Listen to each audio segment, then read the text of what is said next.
মই আজি আমাৰ ঢকুৱাখানাৰ বানটো গাঁৱৰ একদম বানটো গাঁৱত আহি উপস্থিত হওঁ।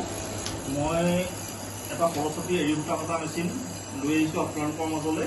এই মেচিনটোৰ যোগেৰে আপোনালোকে আপোনালোকৰ পৰিয়ালটো সূতা কাটি কেনেকৈ স্বাৱলম্বী কৰিব এই উদ্দেশ্যটো আগত ৰাখিয়ে মই আপোনালোকৰ মাজলৈ আহিলোঁ। আপোনালোকে চব কাম কৰিব লাগিব। আপোনালোকৰ টাকুৰিত খুব বেছি 10 গ্ৰাম বা 5 গ্ৰাম সূতা কাটিব, কিন্তু ইয়াত আপুনি দিনটোত 150 গ্ৰামৰ পৰা 200 গ্ৰাম সূতা কাটিব পাৰিব। আজি আমাৰ লগত উপস্থিত আছে আমাৰ extension ma'am Banashree Dutta ma'am. তেখেতে ইয়াৰ বিষয়ে অকণমান ক'ব আপোনালোকক। শুনকচোন। এই মেচিনটোৰ নাম কৈছে আপোনালোকক সৰস্বতী এৰী স্পিনিং মেচিন। এই মেচিনটো ল'লে আপোনালোকে কি হয় মানে টাকুৰিত কাটোতে যিটো মানে সময় লাগে মেচিনটোত কাটিলে সময়টো কম হ'ব।